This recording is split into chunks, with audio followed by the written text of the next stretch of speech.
Welcome in, everybody. Today we are going to be going over a request from Patch of Blue. Now, she requested to do a color along in Joanna Basford's Magical Worlds. It's her newest book that has come out. Today is the 15th of January, and she wanted a color along to be done in the Brutfuner squares. Um, I think I've got a backstock, so I'll take a picture and I'll probably insert that so you'll know what it is. The sad part is I actually went out to Amazon and they are currently out of stock on Brutfuner squares. These pencils, in my opinion, and must be in other people's opinion too, these are such great pencils for a beginner set. The pigment is so fantastic in these, and they run out of stock a lot. Last year, I think I picked up 2 or 3 sets of these. I kept one set back for a back stock for me, and then I did 2 gifts last year in 2024 for some special friends of mine. So I wanted to go through because I was like, oh, let me back up. So sorry. Let me see this color. This is probably a good color. So my set is kind of the older set. So you can, I don't know if you can see that or not, but mine have Japanese, Chinese, Japanese. No, this is Japanese. Sorry, people. Sorry people out there in the internet. I just don't know if they're coming out, but mine have the symbols. And then it does have the numbers. So I wanted to go over really quick how I structure out my pencils. Swatching is such a big thing. So last year I did a gift giving guide and I talked about some of the things that you want to get started. Honestly, probably the best way to get started is to get a decent set of pencils. I love these pencils. When you can get your hands on them, they're anywhere from I think $18 to $25. There's another set that I really want to try. They're called the Starjoy. They are supposed to be another really good beginner set as far as helping you shade and color theory and all of that. And I do want to eventually get a set of those, but for right now, the request came through for the Brutfuner squares. If you have these, let me know down in the comments. I love them. The pigment, they're so smooth. Pardon me, excuse me, I had the hiccups there. Everybody compares them to Prisma, okay? Because everybody, Prisma is the queen, the king, whatever, of the pencil world. They're soft, they're creamy, they blend so well, and they are a waxy pencil. These are kind of oily, but it's really great. They have a fairly strong, I did break a lead. I did break a lead on one of these, not nearly.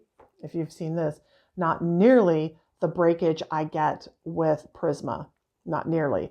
But they do blend fairly okay. It's the pigment that's amazing.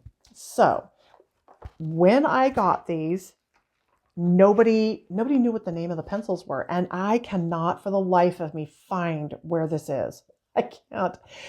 But there was someone that came out and they went through and they translated what the it's Chinese. It's right there. I should have just opened up my paper.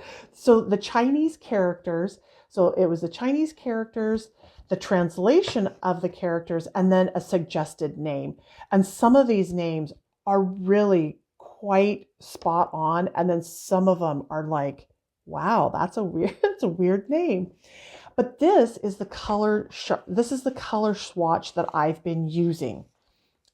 It's not bad, but it's not totally great either. And I'm trying to get everything a little bit more normal. Not normal, consistent. How about that? Consistent. So as you can tell, these are great colors. I mean, and it was funny because Mr. Nixie, if there's such a thing, my sweet husband, so I'm going to cover this up. He said, I think what's throwing it off is this color. And I'm like, yeah, you know what? You're probably right. So I'm going to cover that up. And then when you look at it like this, the colors do look a little better.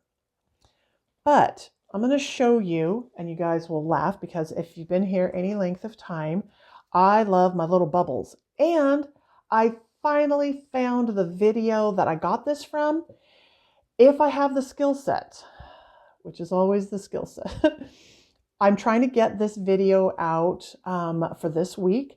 The Global Buddy color along is coming out first here in a couple of hours. Then this one. I'm going to put the video of the person that I found this from because I did not want to steal her her link to this, because in that video she does like a really good explanation, and in her video she's got a link to, I want to say it's either Dropbox or Google Drive. I can't remember, but it's a free download. And I love this because when you look at this, now on hers, she does a little rivet so that they spread out. I can't do the rivet. Apparently I have commitment issues. I can't commit to that at all. I want to be able to move them. I want to move them around. My commitment is not to that. So I always use one of these little butterfly clips. I haven't finished these all the way. Like you'll see, I still need to clip these. I need to finish putting my things. I put this, I usually take a plastic sleeve and I cut it down and I cover it. And I take this little clip right here and I just go like this. I just slip it right here. I do this, the little plastic covers so that when I close, it doesn't, like the pencils don't get everywhere on this. But I always have my little swatches here in the book. Now, this is where the difference is. For me, seeing this color, I don't know what it is. So let's see, 10. So these first 10 colors, all these 10 colors are all of these right here. For some reason, I do not read these. I'm trying to find a way. Okay, let's see, we'll go like this. For some reason, I can't read these colors the same way. That is that. And I don't know if it's because the dark colors over here and the light colors over here. And when I'm swatching, I want my dark, my mid, and my light. So if I'm like trying to match this color, let's say I'm going to try to match that color. It's really hard because I'm like, okay, well, which is it? Like, okay, it's not that one. It's not this one. Oh, okay. Maybe it's this one. That's like, we'll just say it's this one. Well, then I'm kind of like going like this and going, well, okay. Is it the dark version of it? See what I mean? Where if I go over here, then I'll find that one real quick. Let's see. Can I find it quick enough? I don't know if I can find it quick enough. Probably not, because I need to. So here we go. So let's see, that was, what was that one? 43. So moss seeping. Now, when I clip this out, I can see the dark, the medium, and the light. So for me, visually, these just work better because when I'm swatching, I just start here, I go one layer, I come back down, then I go here, I come back, I come up, I come back, I might go up again and down. So I'm getting just a very small, like 2 layers. This might be 4 layers, and this is like 6 layers. 1, 2, 3, 4, 5, 6, 7. Yeah. So I go up and down and up and down. 2 layers, 4 layers, 6 layers, and maybe another layer or 2. So that's the reason why I like these. And last night I was finishing these up and I did cut one last night. I have to do it at night when I'm watching TV with Mr. Nixie. So when you cut these out, they just give you a chance to match your colors better. And I just love the way these work. So this is Brutfuner Square. So the moral of the story, rambling on for several minutes, is it doesn't matter technically how you swatch, but I would definitely swatch. I have used this swatching. I've used this for the last couple of days. I prefer this because visually my eye can handle this. And as I'm looking for colors, my coloring goes so much faster because I'm not having to guess at the colors. Because with a budget set, the color of the barrel is not going to be the color of the lead. It's just not. Even on your most expensive pencils, it's not going to be that way. Light fatness, oh my gosh, light fastness. You can see, I don't know if you can tell, see how there's like right here, it's a little bit darker and here is a little bit darker. I don't know if you can see it or not because these were out in the sun when I was out at the pool and this kept out the sun. So you know what it's going to do to your pen, you know what it's going to do to your colors here. So the other thing that I do for my swatching, there's so many different ways to swatch. You pick the swatch that's best for you, okay? I just think you need to swatch. You need to find your set of whether it's going to be pencils or markers, and then find a book that you want to color in. Again, I think Joanna Basford does a really good job. It's good paper. Typically, it's what people want to color. There are so many things on Pinterest. There's so many things on YouTube that you could do color alongs, that it's a good way to get started. And then once you kind of get your foot in gear, like you've got your footing down, then the best thing to do is pick things that you want to color, something that really sparks your creativity or sparks relaxation or escapism or whatever therapeutic, whatever it is that you're coming to coloring for. But to get started, just pick something. I think this is a great book. Small Victories is a great book. Worlds of Wonder is a great book. And let's see, World of Wonder. There's another one, Rooms of Wonder. Those books, they all have great color alongs from all kinds of artists, and it gives you a good start. Okay. Now, the next thing that I'm going to do is I have this. It's going to stay inside my pencils. I am going to do a full sheet, which is really hard. Like I'm going to swatch again. I may even cheat, to be real honest. I may cut these out and put them on a full sheet because I don't know if I want to do this all over again. But cut them out, put them on a full sheet, and then I'm making a big book. So an 8.5 by 11. That's just on the disc. That's what I have to be able to punch. You can do anything you want. You could do a 3-ring binder. If you've got the coil system, which I wish I had, that it kind of folds back on itself. Whatever it is, I'm going to have a master color sheet. So I can look at my master sheets and then go, okay, you know what? For this, I want to go to these pencils within my master sheet. I now am going to have my individual colors. Hopefully that makes sense. Now, I don't know for sure if these are in the color order or not, but they were good enough I got them out of order. It was good enough for me in how the person that assembled this did. I just took their order. I'm going with it. I'm rocking it. I'm saying fine. But I can never get the pencils back into the case the way that it is here. It takes me too long to get them back. I nixied, haha. I nixed that out a long time ago. And what I do is in my pencil case, I go numerically. Now these just happen to go from 100 to 120. It doesn't skip any numbers. Prisma, they're going to skip numbers. Faber-Castell skips numbers. Lyra skips numbers. Derwent Lightfast doesn't even have numbers. I'm trying to think who else. Crayola, they have names but not numbers. Who else do I have? Color, they have names and numbers. And you know what? I'm going to have to revisit my colors because I think they go from 1 to 300, like in a row. So at any rate, what I do is my color swatch sheets could potentially be in color family or as close to color, not color family, but the array of color, whatever that is, color order.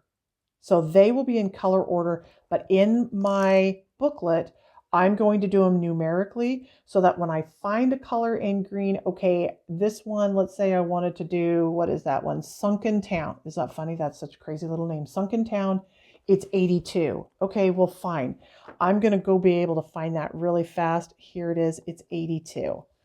But if I were to do it by Sunken City, number one, these are in Chinese. I'm never going to get them back, even if my new set, they have American names, like the font is American, but to put them back in would be too difficult. However, this is up for debate because there are some people, they're like, oh my gosh, never. You must keep everything in color order. Then there are some, the way they read, they want to read it where they want them in color family, which is great too. Like if you want all your reds over here and blues over here and greens over here, that's great too. I've even seen people where instead of the individual slots, they are the 3 slot and they do, I can't remember what it's called, but it's the light, medium, and dark. So kind of the way this is done, but it's color, like this is the light, this is the medium, and this is the dark. Let's say that. This would be in one slot, and then they have their color order there. Here's the thing. There is no right way. There is no wrong way. It's the way that works the best for you. What gives you the best coloring experience? What gives you the best joy, the best fun, the less stress, the more therapeutic, the most creative? However it is that you're coming into coloring, that's how you're going to organize. So for a Nixie who just wants to have fun, it's a little chaotic, I'll be honest with you. I got stuff scattered all over the place. But someone who's very creative, they're going to be super organized. They're going to have them down in their color groups. As far as like, hey, if you're always coloring, let's say, so someone like me, I love to color the ocean. Well, they may have all of their blues and their greens already preset, like these are my top favorite, these are my next favorite, things like that. You pick what works best for you. Just because this is the way I do it doesn't mean this is the way you need to do it. There are so many swatch sheets out there. Go into Instagram, or not Instagram, sorry, go into Pinterest and just put in color swatch. Oh my heavens, you'll be inundated with how many different ways there are, color combinations, everything. And that's the other thing. I work on my color combination book because when I go to sit down to color, I don't want to have to reinvent the wheel. Like when you go to cook sometimes, your favorites, but you go to the recipe book and say, hey, I want this. I want it to look good. I want it to taste good. I'm going to go to the recipe book. So I've got my little recipe book. Find a swatch sheet that helps you visualize color the way you want to use color. Because I want to have fun, I want to be less stressed and just be able to get down to business. This helps me. I'm going to have my master sheet over here in my cookbook. Well, not my cookbook, but it'll be in my master sheet. So I'll look and go, you know what? I think I want to color with Brutfuners today. I'm going to pull out my squares, go, all right, here's my Brutfuner squares. Let's get down, let's get going. Okay? So this is how I do it. Now, do you have to have them in a case? Absolutely not. And to be quite honest with you, I might be different in this. I don't particularly care for cases. I know, sounds weird, but I don't like cases, but I threw away the tin this came in because I saw something that was a book. Honestly, if the tin is a good tin, I'll tell you a story later of what I did for a tin, the craziness that I did for a tin. But I personally, the only thing that I like to have in a book form is Prisma. And it's because they're so temperamental, they're so fragile, and the box that they come in, it's not conducive to the way that I color. So they are about the only ones. Everybody else, I would love to keep them in their tins because for me, the way I color and the lack of storage that I have, the tins work better in the storage. However, this tin got thrown away, so this is the book that it's in. This is what they look like when they're done numerically. Not quite the same as Prisma. Like Prisma, they all kind of played together. Like if they were on this sleeve, you pretty much were like, hey, they're all kind of in here. Not the same way in this. Okay, now on the back side, I do have, I can't remember which ones these were. The macaroons, I think. Same here. I still haven't clipped those. But again, this is just the way, it's easy for me to see the color.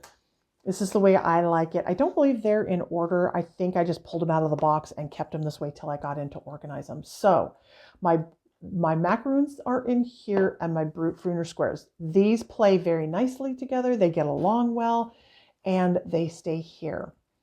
Now, with that being said, I'm going to show the page that I'm going to start doing a color along.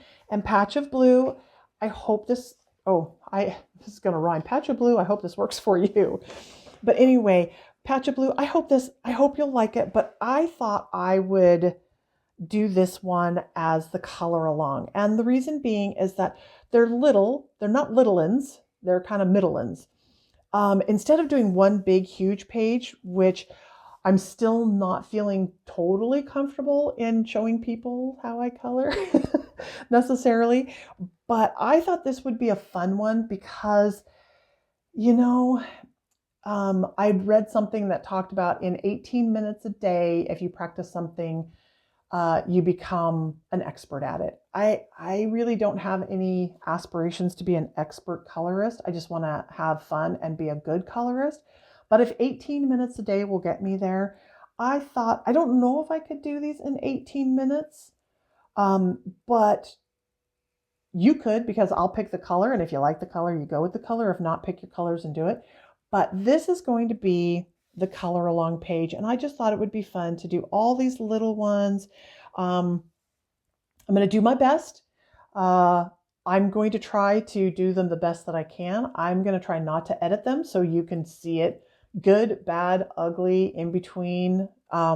You get to see what it is that I do and how that I do it. Hopefully you can learn something from me.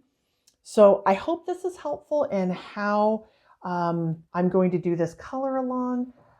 I hope that you understand how important swatching is outside of picking your medium, outside of picking the book that you want. The next thing, okay, pencil sharpener, gotta have a pencil sharpener. You gotta have a pencil sharpener. Then the next thing. So number 1, number 2, number 3, your pencil sharpener. Number 4, swatching. Gotta have that swatching. Until next time, hopefully in the next week or so, I will have my first little row done and I will get that out to you. And Patch of Blue, I want to thank you so much. I hope you find this exactly what you were hoping it to be. And for everyone else, I hope you'll enjoy this as I go through. And as I sometimes say, may your pencils be sharp, your markers bright, and remember, it's just paper. Enjoy your coloring time. Bye-bye.